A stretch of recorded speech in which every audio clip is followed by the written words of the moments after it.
Have you ever wondered where the true lessons from the resilience come from? If you had asked me years ago, I would have said books, mentors, or even life experiences. I would have never guessed that my greatest teachers would have fur, feathers, or even claws. As a wildlife photographer for over 7 years, I have immersed myself in the beauty and the brutality of the natural world. Every moment that I have captured through my lens has opened my eyes to the incredible strength and the adaptability that exists in the natural world. Over the next few minutes, I want to take you into that world, a world where resilience is not just a concept, but it's a way of life. Each of these stories tells us a different meaning of resilience, showing us how each animal and each moment reveals a unique understanding of what it means to be resilient. They say life does not come with a manual, it comes with a mother. In the heart of Masai Mara National Reserve, where life and death is separated by just mere seconds, the key to survival is determination. One mother's strength inspired me. Her name is Imani. She is a cheetah. The day that I met her, she had been without food for almost 2 days. The environment around her is vast and very cruel. She had 3 little cubs to feed, 3 little lives depending on her for survival. Many would have thought this to be impossible, but not Imani, because she is a warrior and she is a mother. On the 3rd day, she returned back empty-handed, and I saw something incredible in her. She did not give up, she did not falter, she kept moving forward. She was very determined that her cubs would learn the ways of living. And that evening, on the 3rd day evening, her posture changed.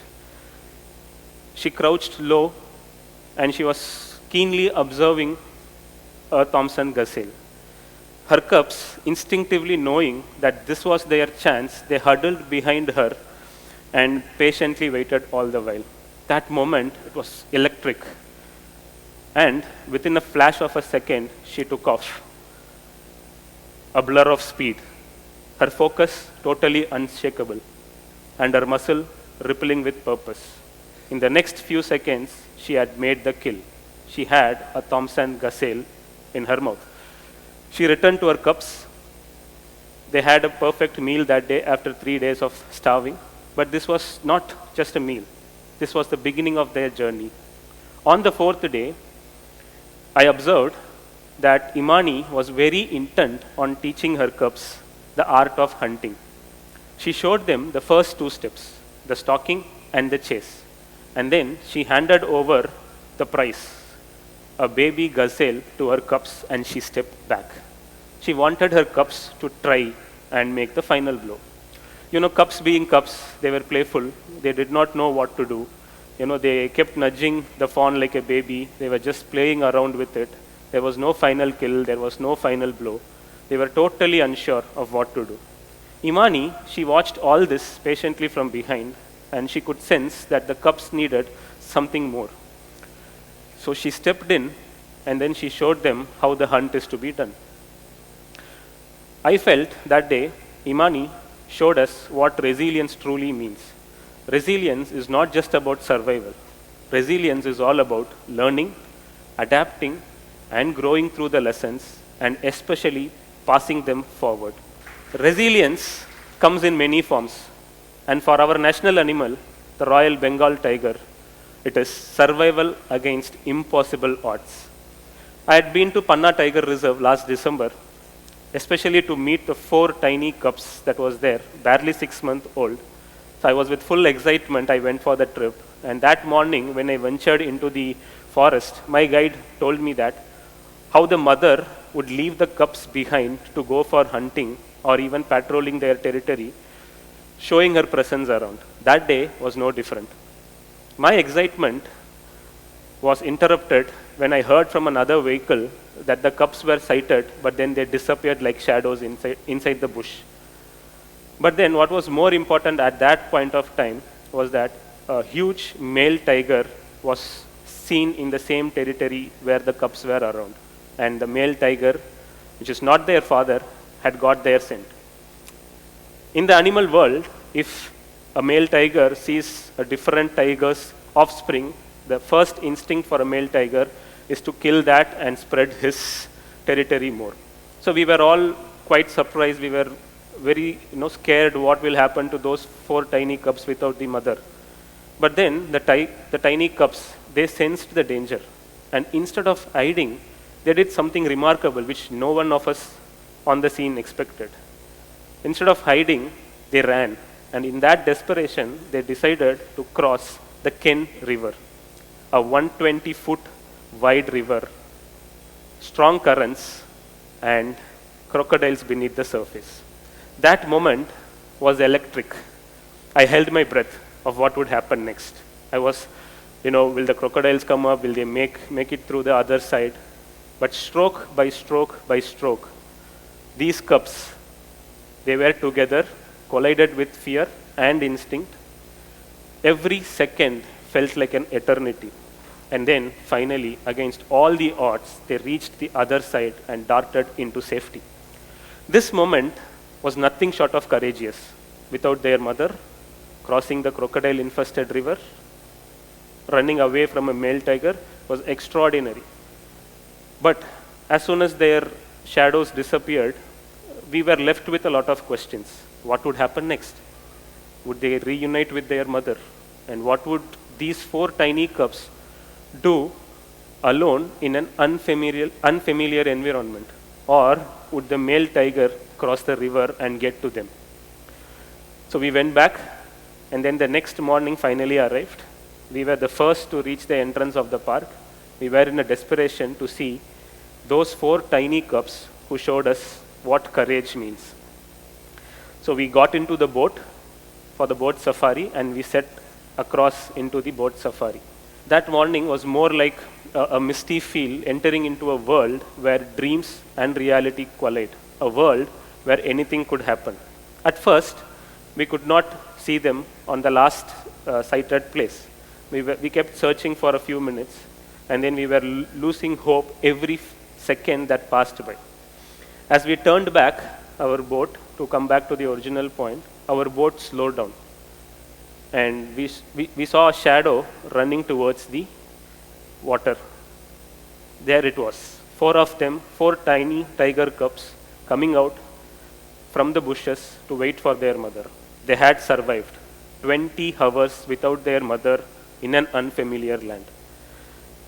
For Imani, it was about teaching their cubs, learning, adapting, and growing forward. And for the tiger cubs, resilience is all about facing fear head on and facing the challenges in an unfamiliar territory. Now, I want you to picture yourself. You are smaller than an average smartphone. You weigh less than 15 grams. What if I tell you, in order for you to survive, you have to endure a travel of 6,000 plus kilometers every year? Difficult, right? Yet, every year in winter, one bird takes this long journey against storms, unfamiliar lands, relentless predators. This is the life of taiga flycatcher. Taiga flycatcher is a winter migrant to South India from northern Siberia. Taiga flycatcher travels 6,000 kilometers every year to return back to the same place for their winter breeding. Their migration, their journey inspired me a lot. Just like them, every year I pack my gears and I go to the Nilgiris with much eager and anticipation to see them. Their journey is not just the one filled with perseverance, mine too. Because not all the winter visitors reveal their sense in the forest so easily.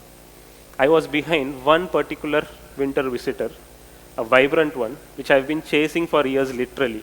Every year I go, every year I come back disappointed. I would see its relatives, the females, the small ones, but not the fully grown male. And in the 5th year, 2024 January, I was losing my hope. Just then, I found it. A flash of color so vibrant, It was as if the forest itself painted this scene for me. This is the Kashmiri flycatcher, a winter visitor to South India from the mighty Himalayas. These flycatchers, just 20 grams odd, they show us what it means to persevere. They show us what it means to go forward with the commitment.